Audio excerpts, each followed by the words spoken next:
We're excited to welcome 4 buyers to our panel discussion this afternoon. This was something that has been raised several times since last year's annual meeting about the need for more buyer engagement in these conversations. We're delighted to have R.J. Luckett from the Class Produce Group, Jessup, Maryland, Jamie Moore from Eaton Park, Pittsburgh, Pennsylvania, Steve Strub from Wegmans in Rochester, New York, and Maggie Travis from Rice Fruit Company, Gettysburg, Pennsylvania. The panel will be moderated by Wes Kline, Rutgers Cooperative Extension. Who falls off the stage as it gets up there. Got to keep it interesting, right? Thanks, Wes. Thanks, panelists. You can blame Jamie for this. Because last year when we had our wrap up and we were discussing the thing that came up about buyers, what buyers really know, and Jamie said, buyers really don't know what FSMA means. And this is an issue. So you can blame him for whatever happens today. And we are talking about FSMA. We are not talking about third-party audits. And this is a real confusion. I know it's very difficult for growers to understand, and that's probably one of the biggest things I have to continually, when I talk to growers, try to separate those two things, which is very difficult to do because there's just so much overlap. But we'll get into some of that as we go along here. We're going to start out with RJ is going to talk about his business, and each of them will make a short presentation, and then we'll go into a series of questions. Following your lead, get ready to fall down. All right, so I'll go over a little thing about what we do. So I'm RJ, Rock or RJ, from the Class Produce Group. We are a wholesale distributor, packing house, and we have a processing division. We're located 15 minutes down the road, so I just drove in. I worked this morning, and I'm going right back. We have Class Produce is like our mothership company name. We have 3 divisions, really. We have a trucking division, not really going to talk about that. That is, we just deliver your goods with that. We have the packing house and distribution facility. That's the big one. That's our 160,000 square foot warehouse. We have, I said 330, that kind of includes trucking, so we have about 330. It's 24/6.5. So we're pretty much open all hours. We have 3 parts of the business. We have a banana ripening side, 24 ripening rooms, uses ethylene gas for ripening. You order based on a number for color. We have our main warehouse where we have 6 split rooms for different temperature zones for different products. We do a little bit of packing, repacking in there with quality repacks, or we'll take bulk packs down to a smaller pack, a small, medium, large box. We also have our tomato, we call it tomato land, but our tomato area in which we will sort for color, we will sort for quality, we will sort out the bad stuff because tomatoes tend to fall apart pretty quickly. So we have a dedicated crew for that, 2 shifts. We have 3 wash lines, and we have a series of repack tables.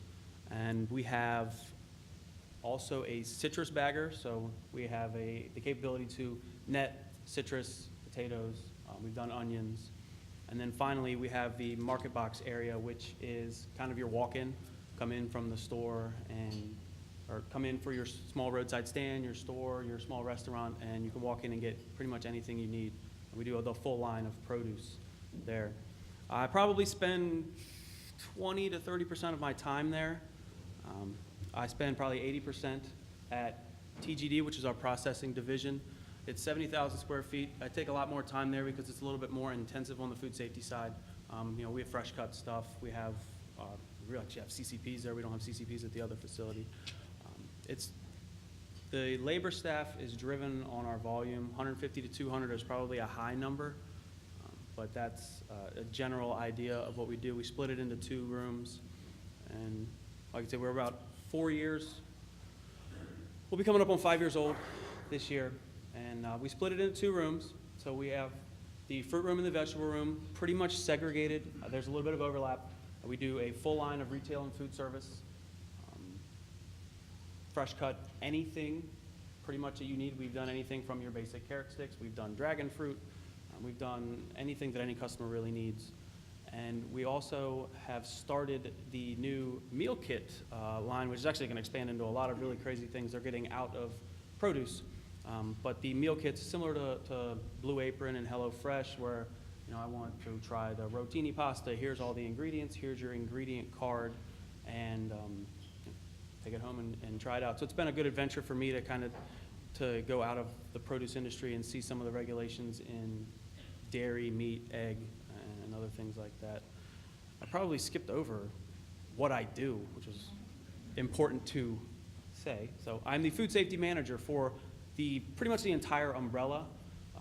I don't deal a ton with actual purchasing, but we are a wholesale distributor, we are a buyer. So I manage the food safety programs for both. I manage the sanitation team for the distribution facility. I manage the QA and sanitation team for the processing facility. I do regulatory label referencing. What else do I do? And anything that anybody else doesn't want to do. That's kind of rapid fire what we are, and I don't really, that's it for us. Thank you. Next is Jamie. And if I hit the button right, oh, it did. There it is. Thanks, Wes. So my name is Jamie Moore. I'm the Director of Sourcing and Sustainability for a restaurant. I'd say it's more of a diversified restaurant company out of Western Pennsylvania. We're based out of Pittsburgh. I'm just sort of going to walk through the different brands that we represent and give you a sense of sort of the scope of our company. So in my role, I guess I should let you know that. In my role, I'm really responsible for making sure that we've got safe food in our restaurants, primarily from the local supply system. So anyone that wants to do business with us, I'm usually at their facility, walking through and understanding sort of what they're doing. I'm dealing with probably the small to medium-sized producers, probably small to very small producers. Are the prominent folks that I'm doing business with, and I'll explain why I'm doing business with those smaller entities here as I describe sort of the breadth of the organization. So Eaton Park Hospitality Group is the parent organization, and then under there we've got restaurants that are Eaton Park restaurants, which we have 67 of those restaurants throughout Pennsylvania, West Virginia, and Ohio. And then you've got Six Pen Kitchen, which we just got announced on yesterday that we will be closing February 17th, which is not really good news for us, but we make decisions because when things aren't profitable, you need to move on, and that was one that we've had for about 10 years. The Porch, we have 2 of the Porch locations. These are farm-to-table restaurants one is in downtown Pittsburgh, and the other one is in the South Hills of the city. And then we have Hello Bistro. We opened 4 of those this year. We'll open another one here next week. We'll open probably another 7 of those probably within the coming year. So that's really our growth vehicle for the organization. That's more of a salad and a burger concept. The Eaton Park restaurants are a family-style restaurant, so very similar to like a Denny's or a Cracker Barrel. Very, very tight margins and a lot of food going through there, and we sort of pride ourselves in making a lot of those things from scratch even in those restaurants. And then the on-site food service division is called Parkhurst Dining Services. Parkhurst Dining Services is continuing to grow rapidly. We grow about 12% a year. This year we ventured to New Hampshire for our first time, up to Colby Sawyer. And we stretch from Chicago down to Marietta, Ohio, over to Charlottesville, Virginia, and then up to New Hampshire. So that's sort of the breadth of Parkhurst. And then if you ever wanted to, if you see my business card, I've got a smiley face on it. That's sort of our mascot. So we have a smileycookie.com, which we supply pretty much cookies through ordering on our online platform. You can get those everywhere. I think we actually are able to ship to Canada as well. So I guess we're pseudo-international, if you will. So that's our smileycookie.com. We've got 10,000 employees that we oversee. So we do have an HR department. And we are still a regional player. We are not a nationally based company, and I don't think we have any aspiration to become a nationally based company. And I did preface we are family owned, so I do want to leave it at that. And I want to also give you a little bit more of some of my responsibilities. So as I go out and not only inspect the farms before we actually end up working with them, in a lot of our Parkhurst dining locations, and I guess I didn't really preface what Parkhurst is, but we are an on-site caterer for colleges as well as for businesses. So we've got clients like Google, we've got clients like Bucknell University and Colby Sawyer and Philadelphia University. I'm trying to get some Loyola down here in Baltimore, Micah here in Baltimore. So we do a lot of college food service, and a lot of them are really demanding a focus on local, a focus on the small packaged goods that might end up being in our C-stores in some of those restaurants, or not restaurants, but inside of those institutions. And so it brings me into a lot of interesting places and some very, very small producers that we all want to say that we want to support local, but at what risk? And so I'm the guy that's hopefully reducing the risk and really working closely with a lot of the producers. If they haven't got a food safety plan, I'll help them develop a food safety plan. So, we all talk, there's a lot of consultants in the room here, and there's also some other folks that are working for Extension. I have to say that there's opportunity there not opportunity, but there's a lot of people that I'm doing business with that are not necessarily PC compliant. But at least I've seen the vision or see what they're doing, and I'm allowing things to go on that maybe we shouldn't. But needless to say, I hope that changes. And then the last thing that I do is I work very closely with our locations. And that ventures, that may be as far as going into a university and helping them with a campus garden, or maybe how to go about processing fish if they're raising. We have a university that has an aquacultural lab where they raised 500 trout. Well, we need to process those trout. So I've written their, I wouldn't say preventive control for human food, but I did write their HACCP on regards to how to process those fish. So I dabble in a lot of different things, but I hope to share a little bit more as the questions go on. Thank you. Thanks, Jamie. And next, Steve from Wegmans. Steve? Thanks, Wes. I want to thank you all for inviting me here today. I've enjoyed the last couple of days meeting a lot of you folks. A lot of folks I already know, but I've learned a lot so far, so I appreciate the opportunity to be here. My name's Steve Strub. I'm the manager of produce food safety at Wegmans Food Markets. Been with the company 21 years, and I've been in my current role for all of a year and a half. So it's been a trial by fire for the last year and a half. When my predecessor, Bill Poole, left the office for the last time, he said, "Good luck with FSMA," laughed all the way down the hall, and walked out the door. And that was my farewell from Bill. So, for those that you don't know, Wegmans is a family-owned grocery business. We're located up in Rochester, New York. We have about 47,000 employees in our 6-state area. Currently at 95 stores. We're kind of at a slow and steady pace of rolling out new stores. We'll have 3 more this year, 3 more the following year. 3 of those stores are going to be kind of unique for Wegmans this year.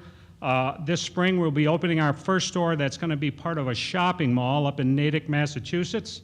It's going to be a 2-story Wegmans. We took over an old space occupied by J.C. Penney, going to try to be a cornerstone of that mall, something we've never done before, so real interested to see how that works out for us. Then in 2019, we're going to have our first Wegmans in a borough of New York City, down in Brooklyn, near the old Brooklyn Naval Yards. Been interesting trying to figure out that space. We're used to going in and having a 30 or 35 acre parcel where we can build a big sprawling 150,000 square foot store. That's not the case down in Brooklyn at all, and we're trying to design a store that makes sense for us. Looking at some crazy things like possibly bringing in product on barges because it'll be the quickest way to get it to the store. So some food safety and trafficking concerns there, but we're working on it. And finally, also in 2019, we will have our first store down in North Carolina. We have a site in Raleigh. That'll be our first store. We have about 6 or 7 sites lined up in North Carolina. So we're expanding southward and heading in that direction as well. I got a lot of stories about Wegmans after 21 years, but I'm trying to give you ones that make sense for this group. So I thought I'd just quickly kind of review our local program, because a lot of you folks are dealing with small and medium-sized farmers looking for a market. I've had a lot of you come up and ask me, so I just kind of want to review with you quickly how that works. At Wegmans, we have a central produce buying office that is there to support the local program, but we do not run it from there. Dave Corsi, who's our Vice President of Produce, has made it pretty clear that he wants folks in each zone. We have about 8 zone merchandisers that we put out that are in charge of coordinating local grown for all our stores. That means they'll have meetings with the growers. They'll talk about what products they're going to have, when they're going to be coming in. We try to divide all our local folks up into a store that's close by so we can have that local feel in our store, tell the story about that local grower. We'll bring those local growers in for Meet the Grower Days. We plaster our displays with pictures of the growers, stories about their farm, and try to tell that local story as much as we can. So if you have growers that are looking to get in, we encourage us to contact us, and we'll put you in contact with one of these local zone merchandisers to try to make that connection. They'll come out to the farms, talk a little bit about what our quality specs are. We'll go through the whole food safety process. We don't bring anybody on board until we are squared away with food safety, and I have some food safety documentation, or we'll work with a new grower, if he's new, to help get him those steps to get them where they need to be with food safety. Something else that has become a very important part of our procurement process is we have 3 organic partner farm merchants now on the East Coast. As a lot of you know, organics is growing at a crazy pace for us in our produce offices. I can remember back in 2008, I was actually managing our Wegmans organic farm. We were just getting it started. And Dave Corsi stood up in a bunch of farmers and said, you know, you guys might want to just think this organic thing might just catch on, he's saying. So, you know, you might want to think about growing organic. And we had some rumblings and mumblings, as you can imagine, with a bunch of growers. And he said that year after year after year. And that 1% of our organic sales in 2008 is now 20% of our produce sales in our department. So organics has been huge for us. These organic partner farm merchants are currently going up and down the East Coast trying to find growers that are willing to grow organically for us and provide us with organic produce here on the East Coast. We're trying to get away from relying on California, get out from under some of those transportation costs, and we have gone from the initial 2 organic farms that we're doing business. We now have 26 partner farms that are growing organically for us here on the East Coast. So it's been a great program for us, procuring a lot of organic product from those folks, and it's opened up a whole new market for some folks that didn't have that before. So that's been very successful. So we can talk a little more on that. That's all I have to get started. Thank you, Steve. And last is Maggie from Rice Fruit Company. Good afternoon. My name is Maggie Reed-Travis, and I'm with the Sales and Marketing Department with Rice Fruit Company. We're located just north of here, north of Gettysburg, Pennsylvania, in Adams County. Adams County is the largest apple-producing region in the state of Pennsylvania. We have the Appalachian Ridge that runs through our area, and it just provides beautiful farmland. So we have rich, fertile soils, the rainfall, the sunshine. It's a beautiful place to grow fruit, and we've been doing it there for a very long time. There are a number of small, medium-sized family farms, particularly, that are growing throughout our area. The Rice family started growing in the late 1700s. We've been growing apples there since late 1700s, along with some other family farms. To fast forward to 1913, the Rice family founded Rice Fruit Company, which is our packing house. So at present time, we receive from about 40 different family farms, we receive the fresh apples. So we'll receive that fresh product, we'll store it, and then we'll pack and ship across the country. This is a beautiful representation of who our customers are, because we deal with customers just like this. We're dealing with that broker wholesaler, the food service industry, the large national retail chains across the country, as well as export-import and processors as well. So those are kind of the 5 different customers that we work with primarily. A while ago, our customers started to request the food safety audits. So Rice Fruit Company always tries to be at the forefront of the curve and be part of the conversation. So Wes was just saying that he met Lee Showalter 18 years ago at a meeting, and Lee, who is our food our food safety director, he met him 18 years ago, and he was the only grower in the room. And so that kind of defines where Rice Fruit Company has been within this conversation. We saw the writing on the wall that this was coming down the road. So what we did was we brought in-house a food safety director for the grower services. So that's been Lee Showalter. He's been walking the growers through all of the complicated steps of preparing that food safety plan. And as a result, all of our growers are Primus certified. And then internally, we went with SQF. So the packing house is SQF certified. As the years have come by and the regulations have been complicated and become more complex, we actually just brought a second person in about a year and a half ago. And Lex is now the in-house food safety director. So we have Lee on the grower services, and then we have Lex on the in-house for the packing house. We try our best to create templates and guides for growers. We try to make the process as simple as we can for them, because at the end of the day, once we bring their fruit, we bring about 2 million boxes, 2 million bushels into our packing house. So once we have that product, it's in everybody's best interest that we have that best storage, we have the best sales possible, and that goes with food safety. So Lee and Rice Fruit Company, we've partnered out in the West with the Northwest Horticultural Society. Lee's been on food safety committees out there. We've worked with US Apple. We've hosted FDA inspectors to come to our plant. We've tried to be as engaged as we can with the process.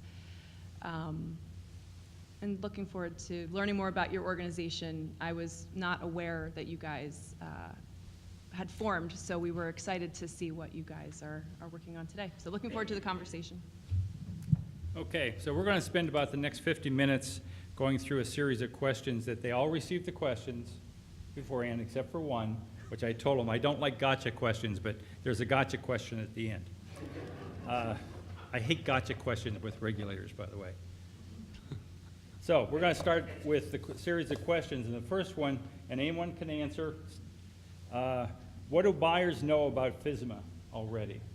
And that doesn't mean that you four sitting here, the people, your buyers, what do they really know about FSMA?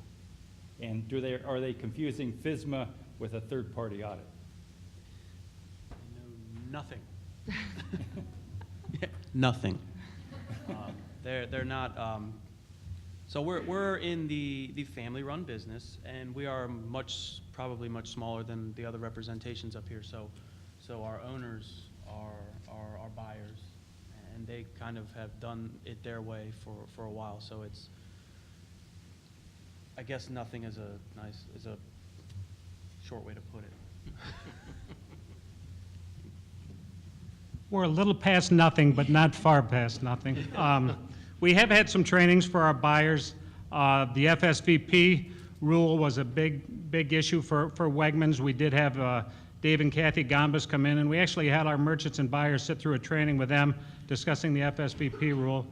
Produce safety rule, we did invite all the merchants and buyers in the Rochester produce office to come sit through that training. They made through part of it. They have a lot of commitments, but they kind of rely on me for anything as far as that goes.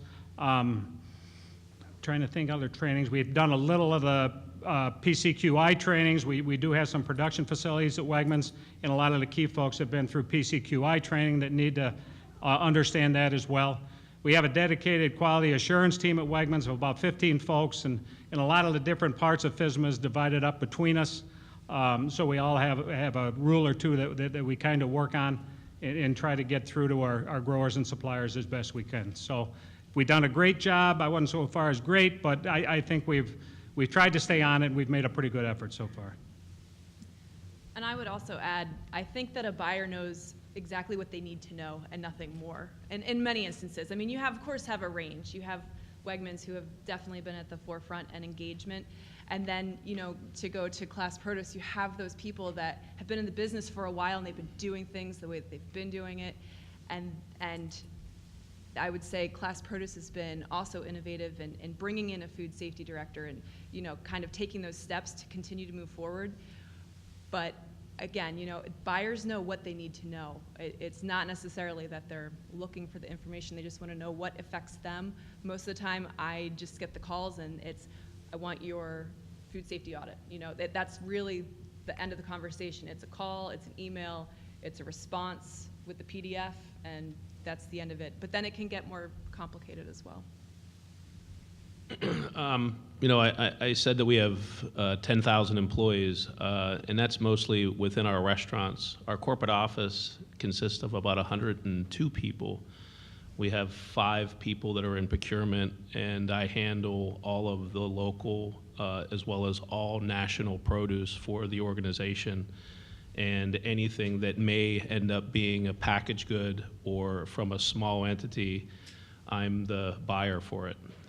Or at least the one that's going to approve that buyer to sell into a lot of our locations. So a lot of our chefs and managers are the people that are physically doing the buying. They're relying on me to make sure that that supplier meets our guidelines or our standards. And so I spend a lot of time on the road dealing with our individual, not locations, but manufacturers of goods.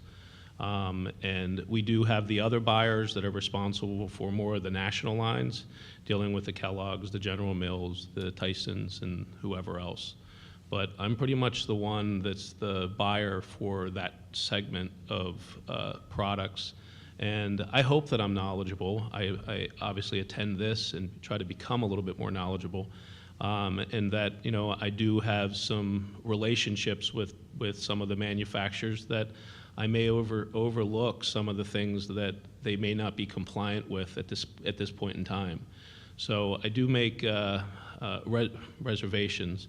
I shouldn't say that, but I do. I make a lot of decisions that are on the fly because of a relationship that we may have with someone.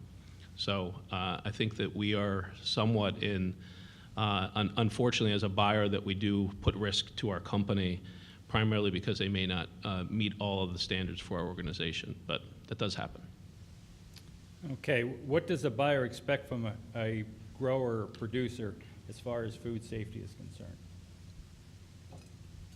A lot.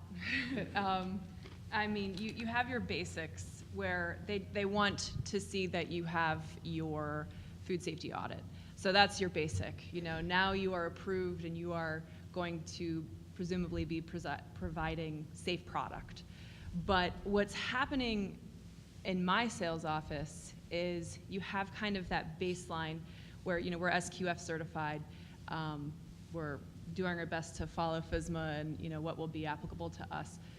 But in addition, now you have retailers that are asking above and beyond. Like, what are you doing above and beyond? What have you done this last year to improve your food safety? It's more of a pushing forward. And in addition, now we have some customers that have addendums to, okay, well, we provided you with our food safety audit. Now you need to, demonstrate that you're compliant in this area, in this area, in this area. So each company, a lot of times, is starting to create their own food safety audit almost, where we provide the SQF, but then we also have to go specific to their terms as well. And that's becoming a little bit complicated. I mean, of course we're going to do it because we value the relationship and we understand where they're coming from, of course, but that's kind of where some of our pressures are coming from. I'm trying not to make it any more complicated than I can for folks. We're pretty straightforward with our local, what we consider our local producers. For a first-year local producer, we ask that they get audited at the standard GIP-GAP level for their first year.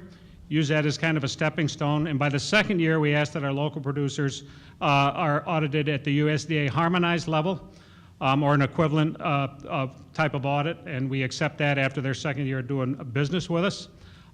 Starting last year, I asked that they did, if they had a packing house, that they did both the pre-harvest and post-harvest sections of the harmonized GAPs. With the FSMA regulations coming on, the produce rule, I just thought it might make them look at their packing house and areas a little more to do that. To help take some sting away from asking for that extra, folks, we used to give a $500 refund. Starting last year, we give all our growers a $600 refund as soon as I receive a copy of their audit and certificate, and we try to refund them to help offset some of those costs. So that's what we ask of our local folks at this time.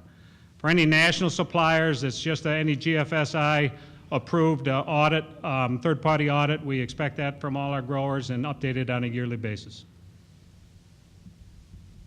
I'd almost mirror the program that Wegmans is doing specifically on produce. Like I said, we do make some reservations to folks that may not be GAP compliant at this point in time, but are working towards it. I'm always looking for progress from them.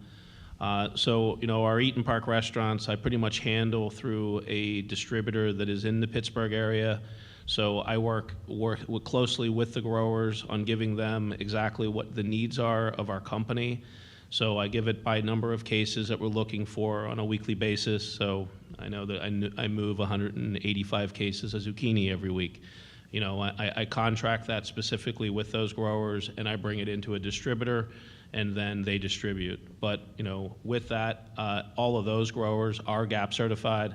But I have to say that some of the farm direct distribution going into our universities or going into our business, I can't necessarily say that they're all GAP certified. I'm certainly working towards that. It is a requirement that we've put forth this year.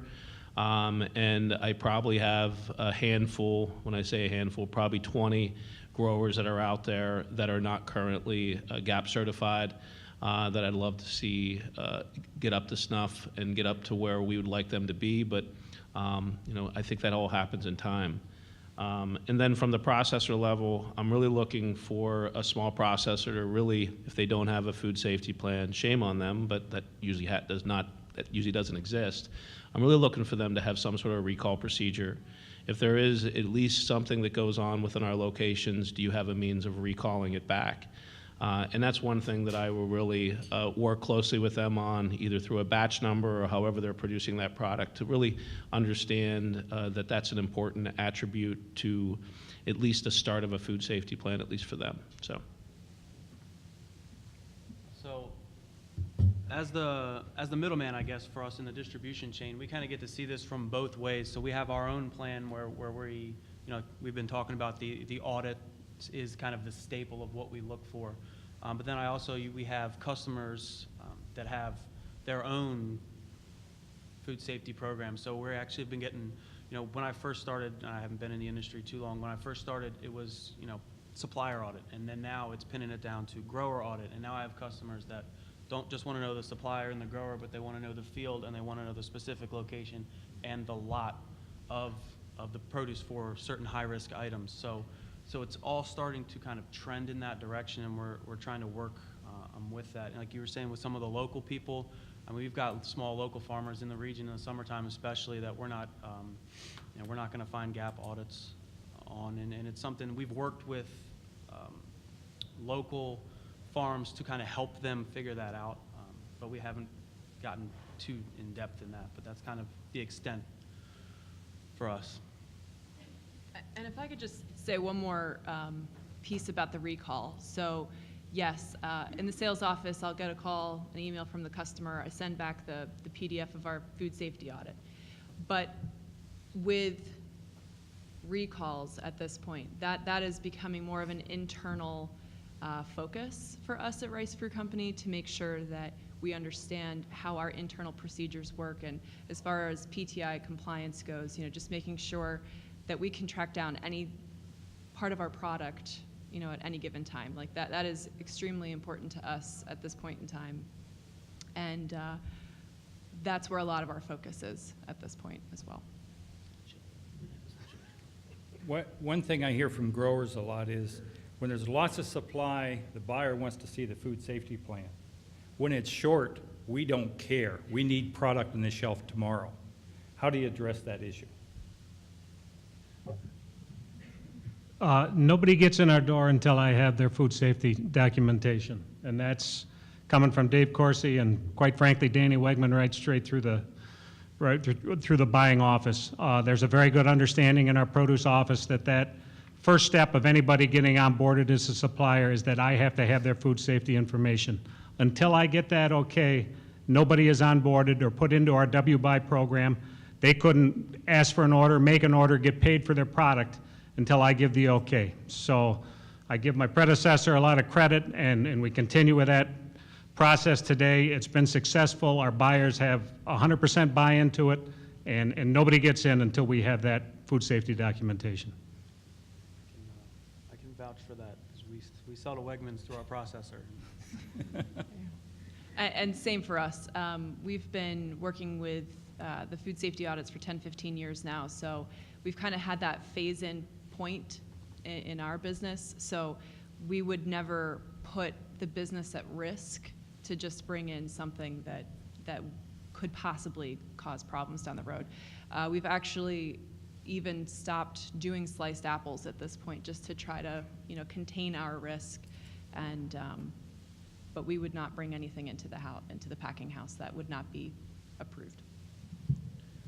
I really don't deal with necessarily short supply, because I am the one that's going out to make sure that people are compliant before we actually do buy from them. We have some loopholes in there that people tend to buy from people without necessarily going through the process, but that does happen. I think that my biggest risk, and maybe not short supply, but really the push that we have from the clients that we're doing food service for, is a inherent risk, and that risk is students growing our own food at a college garden, or the raw juice that the students want, or the Pittsburgh Steelers want, or the Pittsburgh Penguins want from the local juicery that's making the juice down the street. Those are our risks. It's not necessarily that short supply. It's usually making sure that we have product for our customers, or the products that they're demanding to have in their locations. I threw in local grown and local produced. So we have a big initiative that we purchase 20% local, and that is what we strive to do. I have some college universities that want 35% local in the East Coast, almost impossible. But there's definitions that we have, or how we define it, but those are some of our, and I don't leave it as short supply, it's more of reacting to a customer, or reacting to our client's demands. So,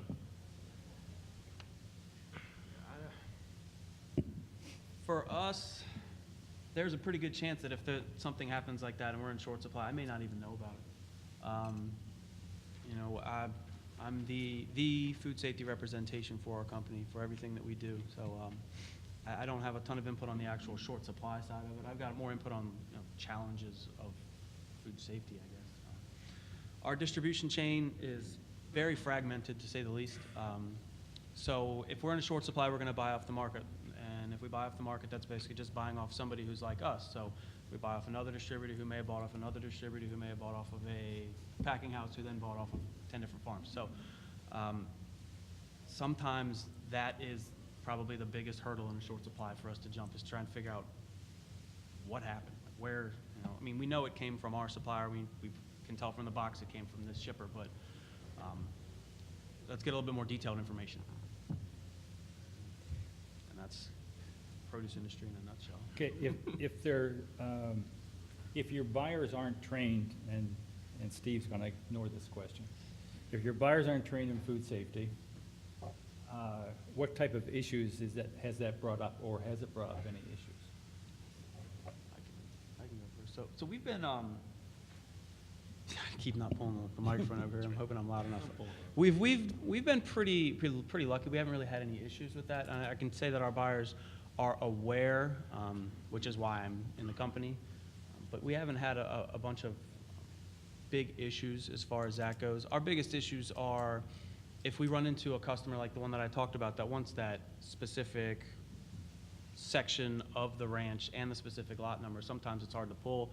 Sometimes it can cause customer supplier friction.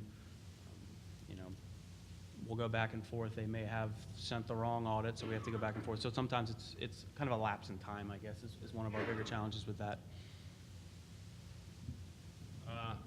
my buyers are chefs, and chefs tend to sometimes do their own thing.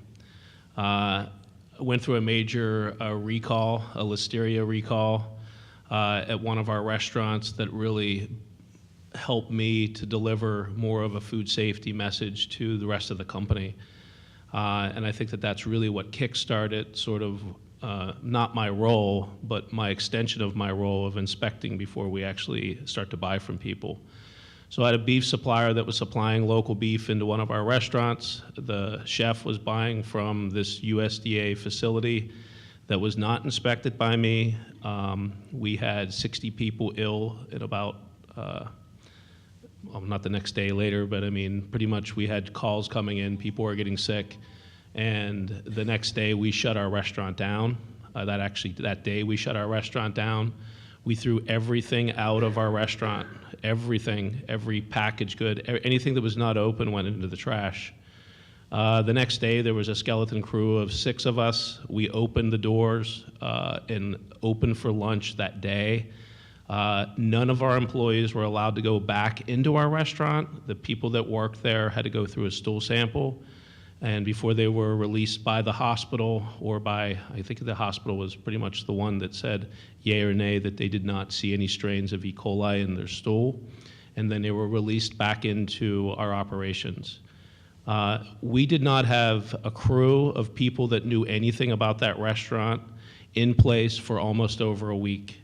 We were able, and I have to say that, you know, the breadth of our company, the size of our company, we were able to recover a recall.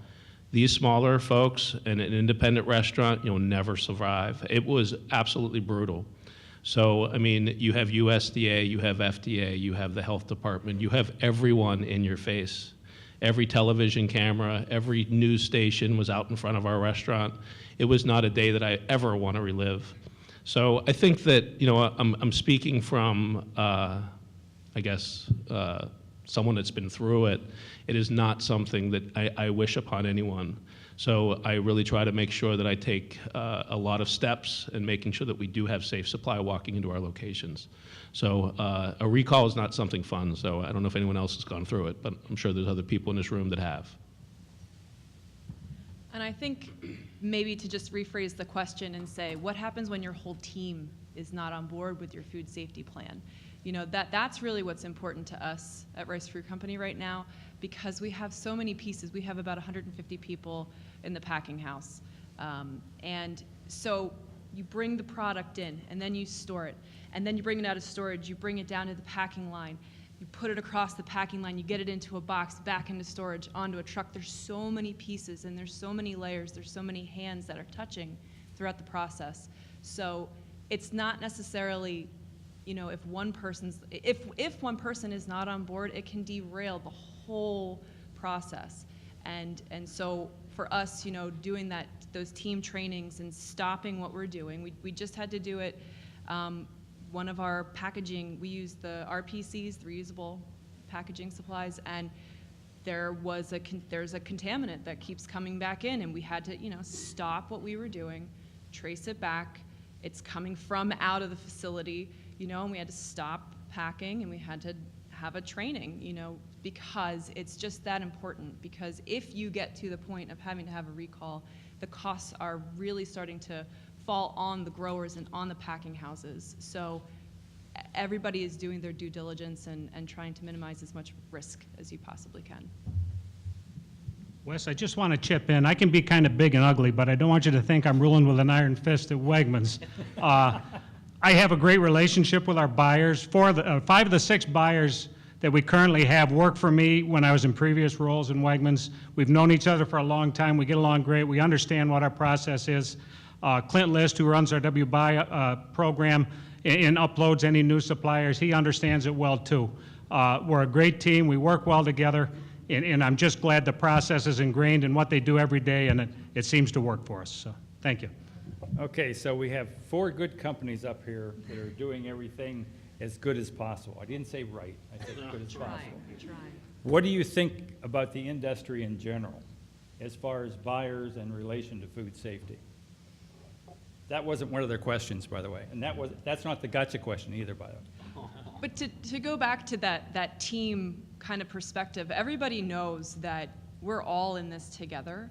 So we all know that we have a piece to play throughout the whole entire process. So I think that really you know, we just do so much in our sales office, and educating the buyers a lot of time also, you know, tends to become our role. And because we have many components of food safety at our packing house at Rice Fruit Company, you know, we'll bring buyers in and show them what we're doing. And so again, there's just kind of there's a very tight relationship at this point, because we all know that we need to work together.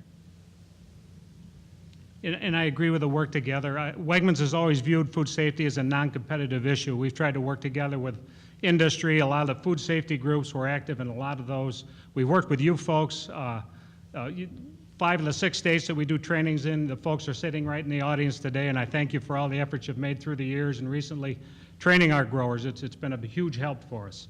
I think overall, in regards to the produce safety rule, I think we've done a decent job so far. I know there's a lot of folks to reach, but we've had trainings for our growers. We started last year having the Produce Safety Alliance grower training, offered that to all our growers in 6 states. We run about 165 local growers in 6 states, and we were able to give out, I think, 138 AFTO certificates just in that first round of training. So we felt pretty good about that overall.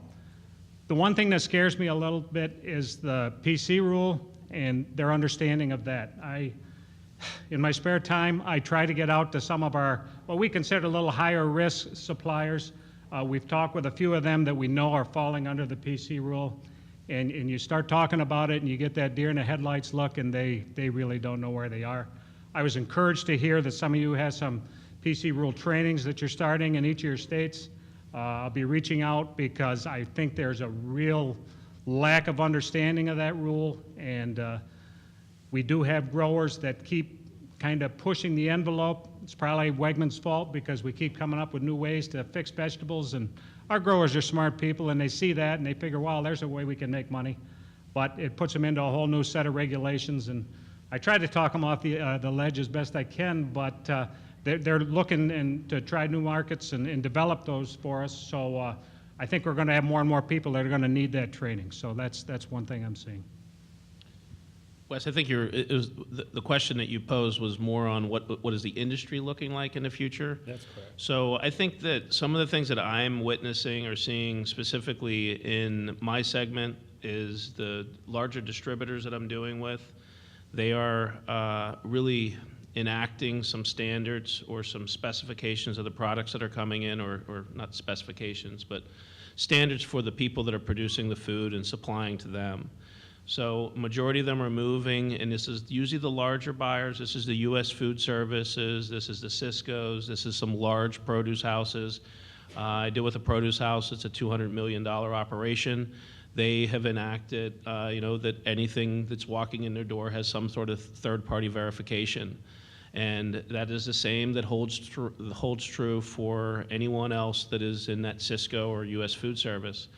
You know, the buying of the purchasing with a heart is no longer something that you do or a relationship. It's really based on where's your paperwork and do you have everything in order.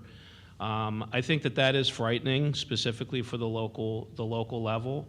I am concerned, and that was one of the reasons why I am, here involved with this organization, because I do see that as being a threat to the local food system that I've helped build for 25 years.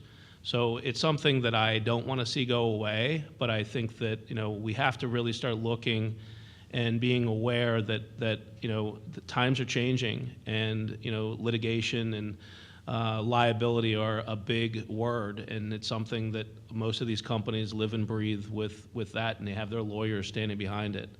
I have to say that our company still has a heart when we're buying, and there's a reason why I do go out to the locations before we purchase from them. So. And in the produce industry, and especially in family-run business, there's a tendency to be hesitant to change, but I've really seen it in an industry-wide. It's just everyone's starting to come around. There's a lot more knowledge. There's more concern. There's resources, and there's a lot more transparency in the industry and the supply chain. Like you had mentioned, some of the larger customers, some of the larger buyers are really starting to push the envelope as far as some of these programs with produce traceability, with we call it GRL, but the exact traceability of the product to the exact spot at the farm where it was grown, requiring pre-harvest inspections, soil amendments, other things on that notion. So it's definitely something that may have taken a little bit in the beginning, but you know, they're starting to know that it's not going to go away. It's only gonna keep coming. So it's something that needs to be a priority. I mean, it's something I see, again, this is maybe something exclusive for New Jersey, but we have a fair number of local buyers that buy for other organizations who have no idea about the PC rule, have no idea about the produce rule, except they want to see that their growers have an audit or are following FSMA, but they have no idea at all of what they should be doing. And I get calls from a few of them every once in a while, not very often, and I say, well, you need to go talk to Donna because you really need the PC rule. Well, that's the end of the conversation. The tone goes down, and Donna never gets a phone call, and I never get a phone call back. Then I'll get another call from another buyer who says, well, we heard we had to do this. We had to go through the produce rule. No, you don't need the produce rule. You're repacking. You need to talk to Donna. Phone goes down, that's the end of the conversation. But I think this is a real serious area that we all have to deal with. It's that first level buyer who are ignoring absolutely everything because they're not getting any pressure from above because there's a little thing, well, you know, they'll get to it eventually. The growers have it, and here's the grower's audit, and I'm a farmer. Well, they aren't. May have a name on a box that's a farm, but they aren't a farm. But they should be going through PC, and they're ignoring it 100%. That's my comment. Anyway, I'll get to the gotcha question, because we've been talking about audits almost exclusively, and with the grower panel this morning, it really was mostly audits. So, what's more important to buyers and to produce companies? FSMA and the produce safety rule, or an audit? I mean, definitely an audit. Kind of to go back to what I was saying earlier, where, you know, people kind of only know what they immediately need to know, you know, and if that buyer really only needs to get that food certificate, that food safety certificate in their hands in order to continue about their day and to finish the sale and to move forward, then that's it. And even in preparation for talking with our food safety directors, I went down and we talked for about an hour about where we stood with FSMA and, you know, the PC rule. And I mean, even Lee was like, we just don't even know where it is anymore. You know, it's so confusing. Everybody's so confused. And so there's just this layer of just mass confusion out there at this point. So it may not be, you know, intentional ignorance or just trying to, you know, blow it to the side. It's just, I think people are so confused at this point on so many different layers within the buying chain that, you know, it goes back to the audit. At least that's what I'm seeing. Yeah, I'd say for now, it's still the audit for us is what we're looking for. You're not going to get in the door without an audit. As it stands now, it isn't like you're going to get a certificate when the FDA comes and looks at your farm. There's nothing they can show or give the farmer when they're done that says, hey, you passed or whatever. It's just not in existence right now. So for now, we're kind of relying on the audit. I guess we've done what we can to train growers. We did the PSA training last year. This year with our grower trainings, we're having updates to the Produce Safety Alliance rule, just trying to get as much information to our growers as can so they're as well equipped for when these audits begin to have the information they need. And we feel that's the support we can give at this time. But for now, an audit's what's getting them in the door. I would agree as well. Audit is what I'm focused on at this point in time. Same. You know, audit is the standard, and that's what we're looking for. That's what our customers are looking for. That's what all of our customers are looking for. So. And just to offer one more layer from the grower perspective, people they care about what they're producing, so they already feel like they're doing the right things and the responsible things and growing safe produce. So, you know, they're trying to be compliant, but at the same time, like, that's already where they are coming from. So, going back to the audit. If they need to do an audit, they'll do an audit because they already feel like they're doing the right thing out in the field the vast majority of the time. Okay, what resources would be helpful to buyers from NECAFS or other sources? What can we do to maybe inform buyers or inform companies, whether it's material, whether it's trainings, whether it's presentations? Any suggestions? I was just encouraged for some of the things I heard today, that NECAFS clearinghouse that you were talking about. I think that has a lot of opportunities, things we can share with growers, even some of our buying teams, so they better understand what's going on out there. After listening about your on-farm readiness review, I know in our New York training, when we were done with that, Betsy had talked to that to some of our growers, and we had a lot of guys who were excited and were ready to sign up that day to be part of that program. I think it's a win-win for folks. Be a good way to assess where they are and how close they are to being in compliance. A lot of folks were excited about it. I think that's a great program for us. And just the continued support that we have with the folks from the universities and extension that we've already developed over the years, we really need to keep that going. We have growers always asking about when our next grower training is going to be. It means a lot to our growers. We try to refresh the information every year to keep it up to date and pertinent for them. I see no change in that. We really want to keep that as part of what we do at Wegmans for our local growers. So your continued support with those would be just fantastic. We have an annual grower meeting every year, and we will be having ours upcoming in March. And so we're preparing the program at this time. And I think, just short, concise, this was beautiful. When I picked this up today and flipped through it, I thought this was very well done, and it just offered great, to-the-point information. And I think materials like this, and maybe even PowerPoints that, like my company can maybe just download, or, just networking with you guys so that way we could have materials that we can share at our upcoming grower meeting. I think having an internal resource that we can then, push back out to growers, that would really help a lot with clarity about what people need to do. Yeah, I would second that. I mean, I look at some of the suppliers that I'm doing business with, and if I can give them a resource that maybe it is a PowerPoint or it is something that they can share with their growers. Every one of these entities that we do business with, specifically within our produce, they do have grower meetings, and they meet with them on a regular basis. It's a good way to get the word out to the folks that are actually producing the food. I would also, look at this as an opportunity for the preventive controls as well, like we said, a clearinghouse or a means of having a resource library that they can go to and they know where everything's at, and it's almost like a plug and play. I know that we don't necessarily want that to happen because we want people to be able to create their own guidelines, but they have to have something to start with, and I think that that's an important step, or something that I'd like to see this organization do or become.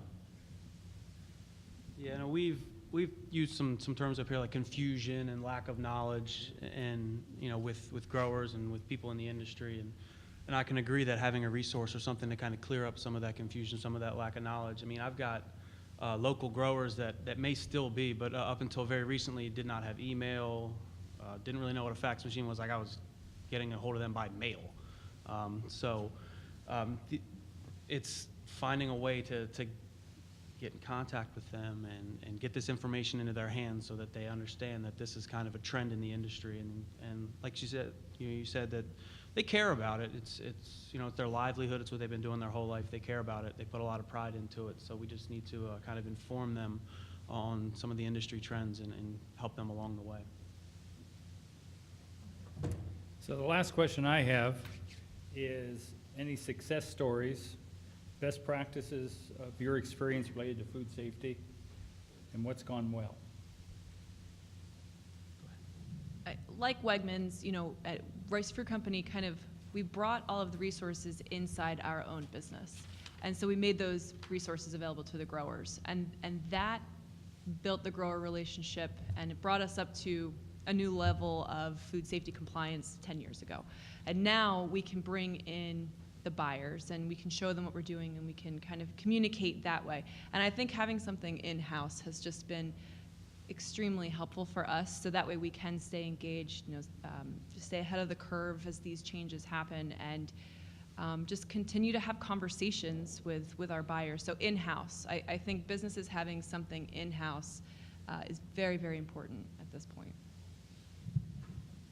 I've mentioned it before, but I think our grower trainings that we've had, and that started, I think, 2005, Bill Poole started those, and we've built on those through the years, starting with GAPs, moving up to harmonized GAPs, trying to stick with some relevant issues. That's been a big hit and very important to getting our growers on board. The refund policy we have for their audits has been very well received by our growers.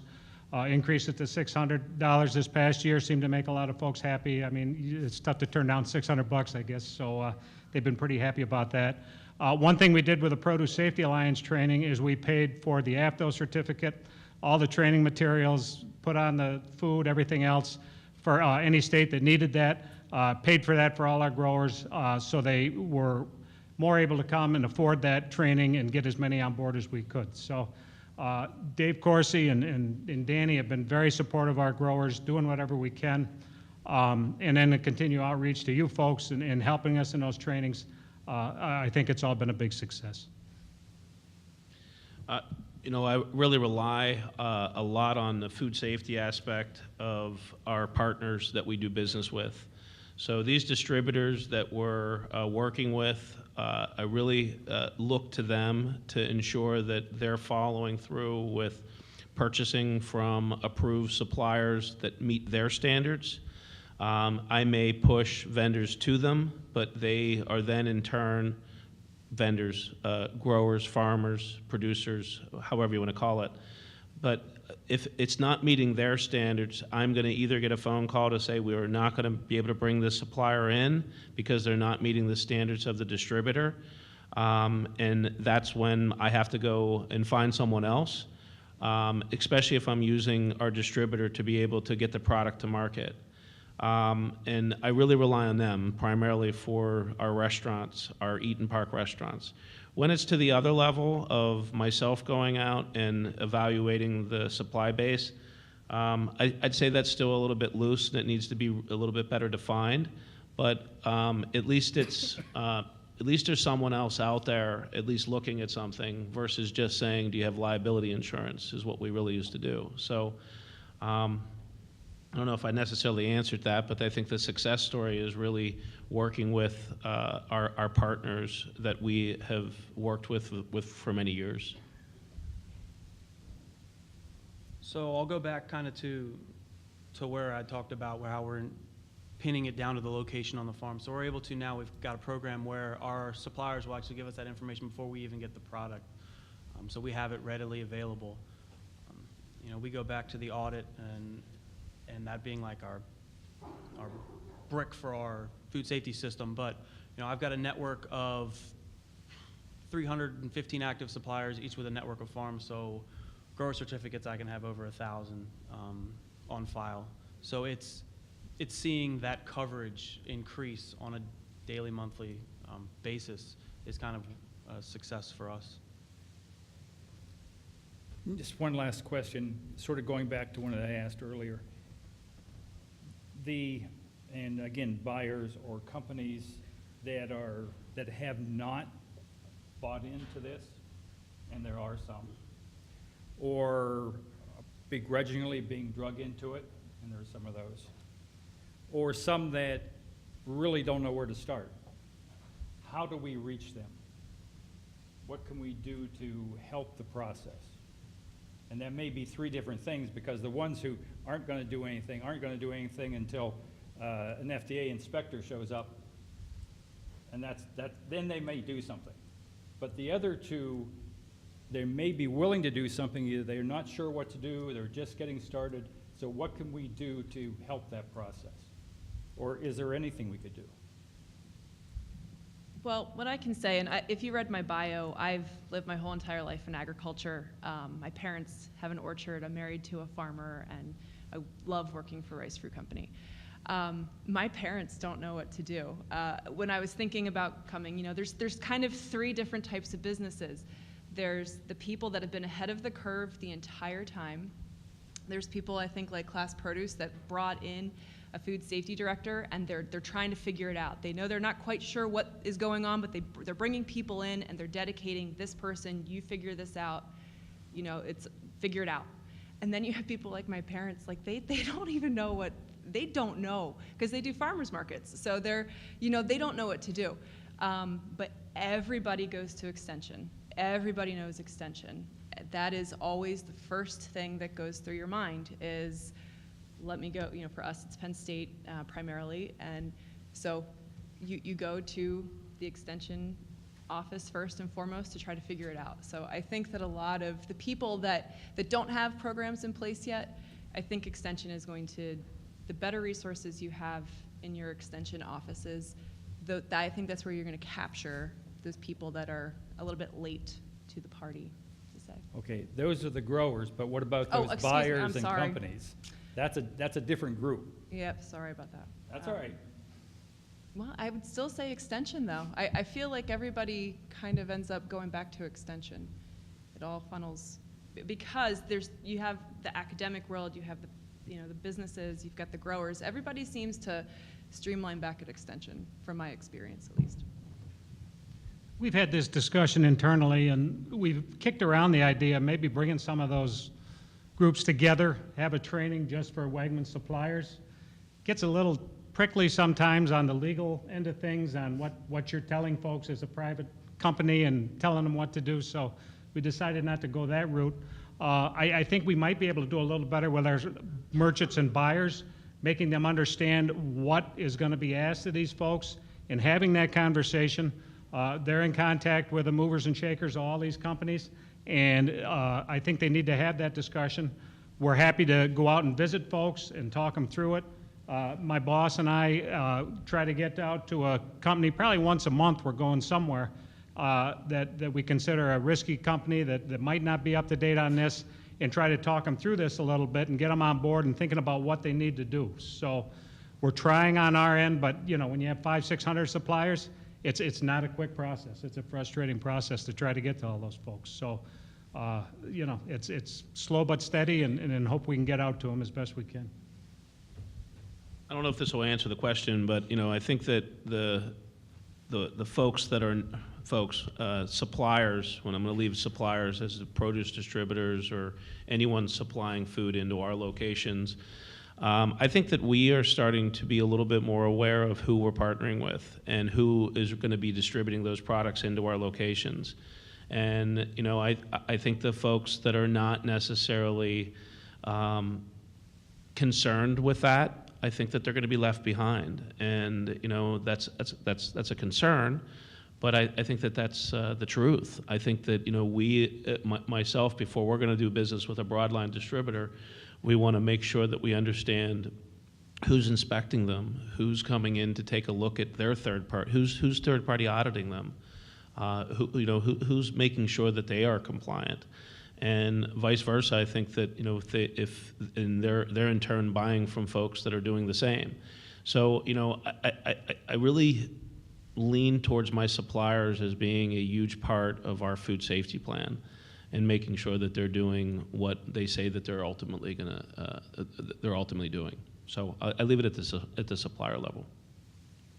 Yeah, I think it's important that that we, as a middleman, that we utilize our large supply network as a web of information, so that we can kind of make sure that everyone's in tune. Like Steve said, it's 300.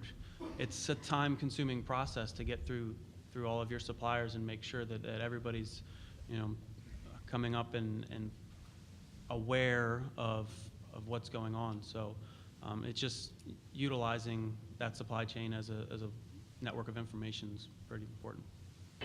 I was just going to say that we will be doing a presentation from the Eastern Produce Council in April that NECAFS and the group from New Jersey, I guess, are going to be presenting a 3-hour seminar for the Eastern Produce Council, talking about these specific issues, because, and it really becomes because of Jamie, who brought this up last year, and then I contacted Eastern Produce Council, and they were very, very interested in doing it. So we will be doing that in April. Great. Should we take some questions, comments from the floor? Now's the questions. Right. Anybody have questions, comments? You got one up here. Yep. Yeah, hi. I was wondering, do you guys offer specifications for people to look at? So I'm a private consultant. One of the biggest problems that I run into is wildly varying information about specs. Like, you require a GAP, a GIF, or a GFSI audit, or whatever the specs are. It's very hard when one person has to meet something, another person is selling almost the same thing doesn't. And there's not a whole lot of standardized information that buyers put out there in the marketplace. It makes it incredibly difficult for me when I'm helping somebody complete a safety plan, because I'm like, well, what's your buyer's requirements? Is there a reason that's not best practice in your industry? Because it makes it really hard for people trying to make a product. Couple of reasons. Technology, I'll be honest with you, Wegmans might not be quite where we want to be with technology. We do have specs available if growers request them that we can send to them. All our QA team has it on a computerized system. We are currently uploading all our national growers on an audit collection service. We call it Wegmans Edge that we have in-house, and we're seriously considering putting our local growers into that system as well. On that system, there is a section that you can add product specifications to, and we're hoping if we do bring local growers onto that system, we'll be able to upload whatever products they so have all those specs right on that system, so when they download it to their site, they can look up any spec they need for what they're sending us. So it's we hear it from our growers as well.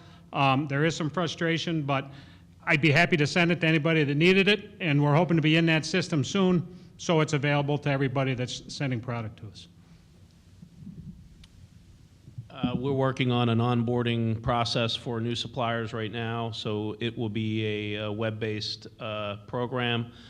We do have a paper that goes out to our growers or anyone that wants to do business with us in regards to liability insurance, to audits that we're looking for.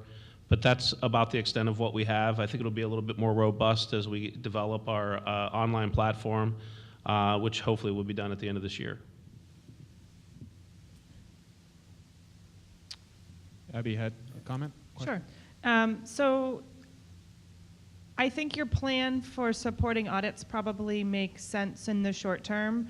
I'm worried in the long term. I think it's going to be confusing for producers that are going to be required to meet the produce safety rule requirements and possibly the preventive control requirements, but have buyers be asking for something different. And we talked a little bit yesterday about the opportunity for buyers to actually create incentives for producers and growers to become aware of the produce safety rule by you being aligned with those of us at the state level that are tasked with ensuring that a certain segment of the produce population is following the produce safety rule requirements. And there's going to be a segment of the population that's going to have double duty coming very soon. If you're going to continue to require audits, and we're going to have to continue to figure out how to inspect them, and then they're going to be possibly asked to meet 2 different standards to be able to sell their product. There may be more alignment between GAP and the produce safety rule going forward, and that could be helpful, but I think that piece is still to be determined. And so and this may not be a popular sentiment within this room, but I'm worried about there being a message from buyers and then a message that's different from the regulatory community. I'm going to say that we are a for-profit company, and there is risk involved with buying food. And one of our, specifications happens to be an audit. And I understand that that may not be what every buyer or every grower wants to hear, but we in turn have a risk that we're going to assume if we purchase from someone, regardless of the size or regardless of what they are or how large of a grower they are, we require a certain level of food safety, and that is that's our. I'm not sure what other line of defense we actually have. If people are just growing food and they want to start selling to us, do we just say, okay, fine, you got insurance, let's buy? I don't think that that's the way it needs to work. We have to have someone that's looking at their processes and their procedures that is not necessarily just me. So that's why we have a requirement for GAP. Yeah. I'm sorry. Go ahead, Steve. I was just going to echo, I'm in agreement on that. I mean, right now, that's what we have, and that's what works for us. I'm not saying that's got to be it forever and ever. I've heard the talk of blending the produce rule into the GAP process. I personally, I'm kind of banking on that. I think that'd be a great way to handle both issues. If we can blend one into the other, come up with one audit that handles both down the road, I'm sure we'd get on board with that as well. I'm not trying to make it any harder for growers or more expensive for growers than I absolutely have to. And I'm more than willing to work with you folks in the future, deciding what's the best way to handle this. We don't want to be any more of a burden to our growers than we have to, but we still have to protect ourselves and know what we're sending is safe, and they're having a proper audit done on a yearly basis. Yeah, so Steve and everybody on the panel, thank you for that, because I was just going to say that. I think we're all on the same team here. Regulators have a challenge, too. A lot of the agencies do the GAP audits and now have regulatory authority. So we have the burden of merging those two in a complicated space. So we talk in generalities. We say all GAP farms are GAP certified. They're at all different levels of compliance within that audit program. I can speak for my state. We have a lot of GAP farms that are just barely in the program. We have others that far surpass those audit standards. So the regulatory agencies now have to regulate on top of those audits, right? So we are looking at strategies of how to condense that at the state level to ease the anxiety of our growers so they have one visit and not multiple, but at the same time provide buyers with the assurance that those inspections are taking place. So I don't know if it was you, Steve, that said there won't be a certificate for inspection. In Massachusetts, there will be. That's part of our statute. So we will, when we conduct an inspection, we'll provide a certificate. And that's great. And, yeah. and we're here to work with you. And Right. trust me, we value this relationship, and we know there's going to be changes going down the road. Right now, we ask for the harmonized. Yeah, that's GAP audit. perfect. Yep. We'll work with you, though. Yep. If you can do something in your state showing us that we're having the same type of aggressive, great audit that gives us the information we need so we're protected on our end, I'm sure Wegmans is going to work with every state with whatever you develop and whatever works for our growers. We're very concerned with audit fatigue, growers getting asked different things from all different audit bodies and different suppliers, and we're not trying to be the thorn in anybody's side. We're trying to make it as easy and as simple as we can for folks, but we have to have something on hand that protects us a little bit. Yeah, no, I agree. As we progress with this, we'll definitely work with you folks. Okay. and Just come want up you to with a solution. appreciate the complexity on our side, too, to merge these and make them work from a regulatory framework. It won't be done this week, then? That's Mike? correct. Okay, good. Got a question over here? I heard Wes ask different flavors of this question a few times. What I haven't heard yet is some real concrete answers. And the question really goes to buyer education. I worked with an organization that had a food safety outreach program grant, and one of our target audiences was buyers. And if you were looking at you coming into the industry, or people especially who might be associated with smaller organizations without internal resources, where would you look to get good education as a buyer on rules of the road for food safety and understanding how to make sure that your suppliers are good suppliers? And where would you point someone? Do you need resources from extension? What would be the sources of, what would be the best sources for you?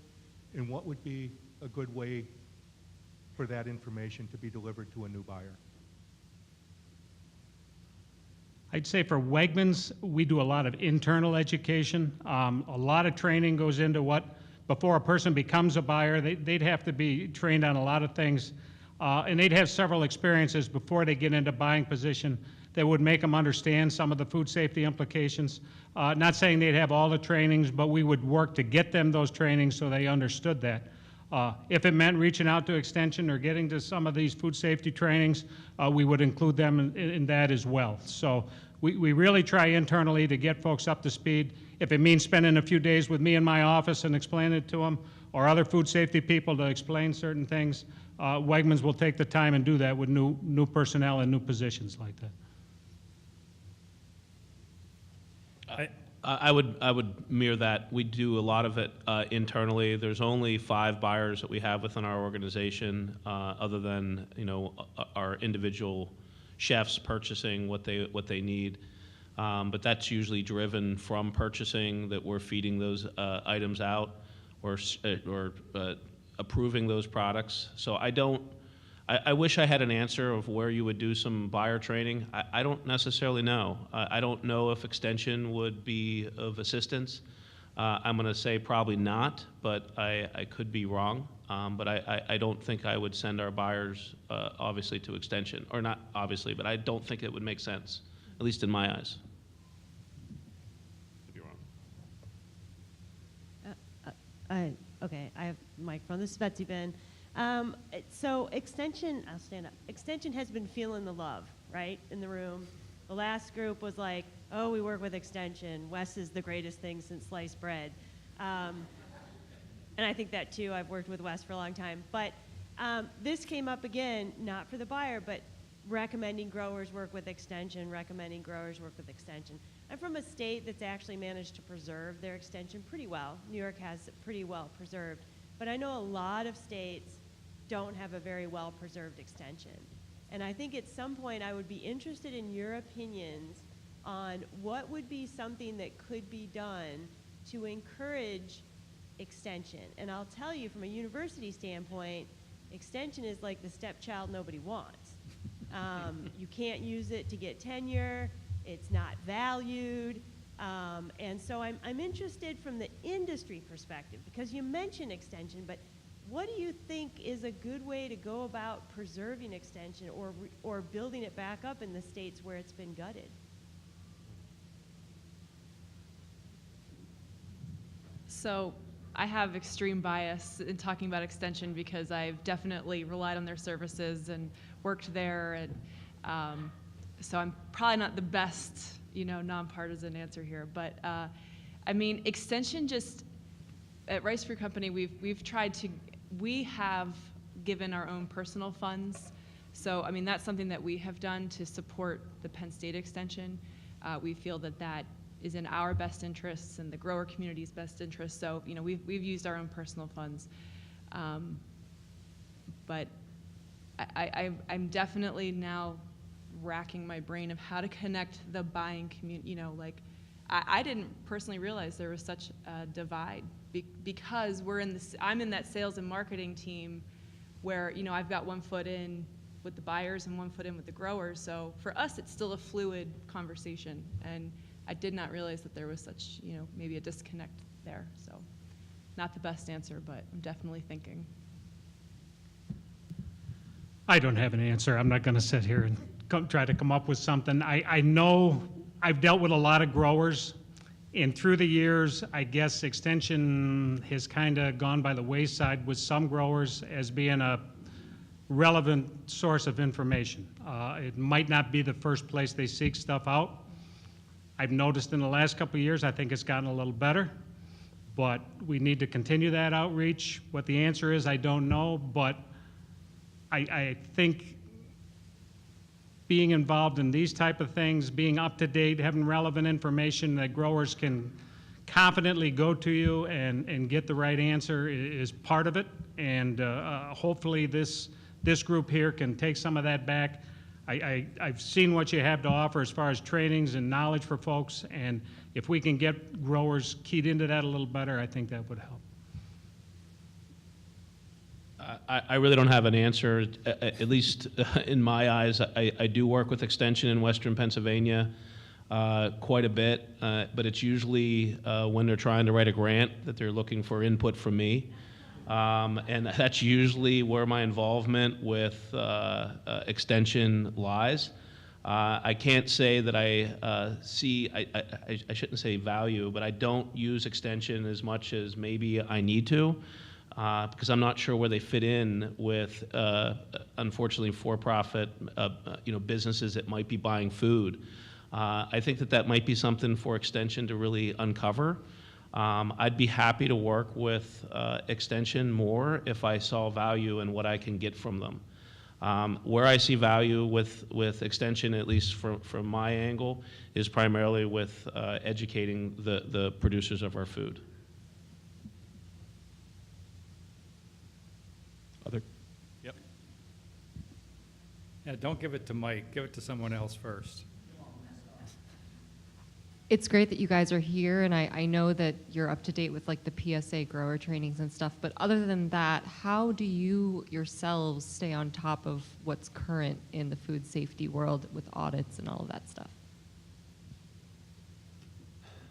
Well, I can say that I'm probably a little bit ignorant on the grower side as far as current needs. I get very involved in the middleman in the packing house and the processing division that we have. We stay up to date with our certifications, the trainings that we take, IHA, HACCP, PCQI, and working with our regulatory agencies when we get the opportunity. That's about all. A lot of internal training at Wegmans where we try to keep up to date. I've been sent to PCQI, HACCP training, all those kind of things, so we're up to date on that. A lot of the industry groups that we're active in, we get out there and get updated on what's going on for the most part. And we have a pretty active QA group that is out there trying to stay as up to date as we can. So that's pretty much how we handle it at Wegmans. And as far as industry news goes, we have the email blasts that we'll subscribe to. This time of year, we're going to a lot of conferences. So we're going to conferences to connect with our buyers. So PMA tends to be one of the leading industry conferences that we'll attend. And then industry groups like US Apple. Like for me, commodity specific, US Apple would be something that we get a lot of our news through, specifically about FSMA and what's coming down the road.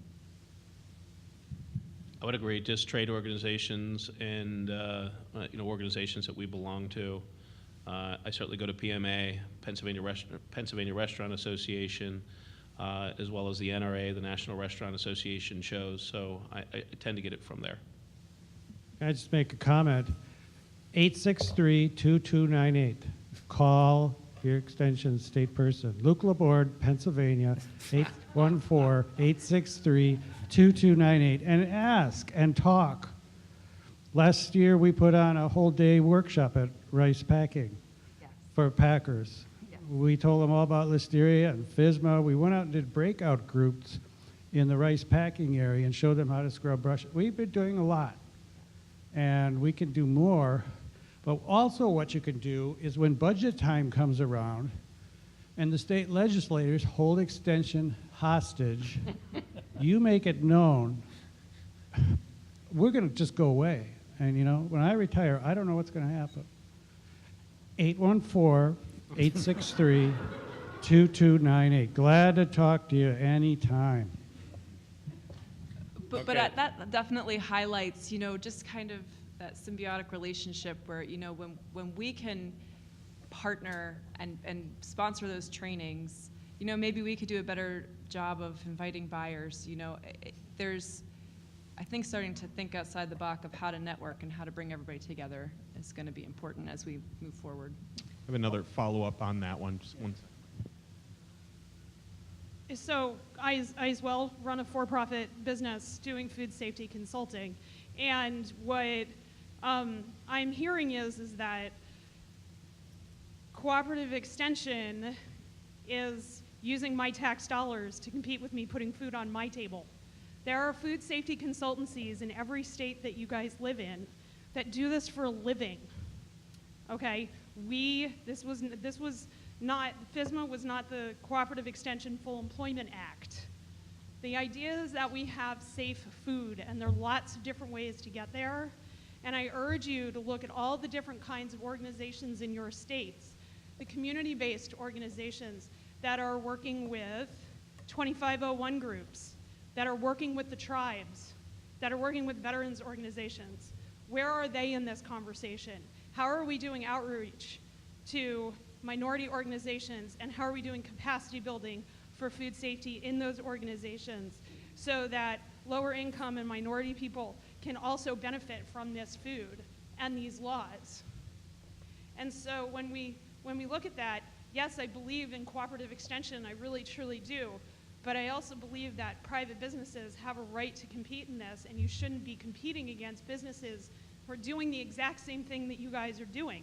There's a spot for cooperative extension, there really, really is. And there's a spot for the rest of us too. Thank you, Michelle. Glad you're here. Thank you. Michael? Yeah, just do all of, and this is more to highlight what we need to do better as departments of agriculture. What's your current relationships with your departments of ag? Because we're talking a lot about extension. And then are all of you on the panel aware of who the PI is in your state, who's responsible for the regulatory deployment of the PSR? And do you have any dialogue with those principal investigators? Well, you're looking at me, Michael. Like I said, I've been doing this for a year and a half.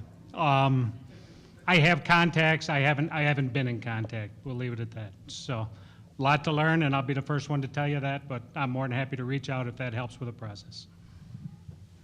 I'm sort of the same way. I really do not know who that would be. You know, I know who it is, but I mean, they used to come into our office on a very regular basis. At least once a year, they would do a dog and pony show around Western Pennsylvania, and we were usually a stop. Last 2 years, that has stopped. I don't know why. So I don't have an answer. Yeah, I don't have a lot of dealing with our State Department of Agriculture beyond the organic handling plan and some of the new ventures that we've done with egg handling and stuff like that. My experience would be limited. I mean, we definitely support, and I would say, you know, between Lee, Showalter, and our food safety directors, they might have more contact, but as far as sales and marketing, we don't too much. Okay, that wraps up this session. Chris? I just want to say there's a lot of us that don't know who the PI and the PSR is in the state. Not just the buyers. So we can put a list up on the screen after the break of specifically the state CIP PIs. Is that What is a PI? principal investigator? We'll get a list up for you. Acronyms. We all love acronyms. I know. Okay. So thank you to the panelists, and thank you to Wes.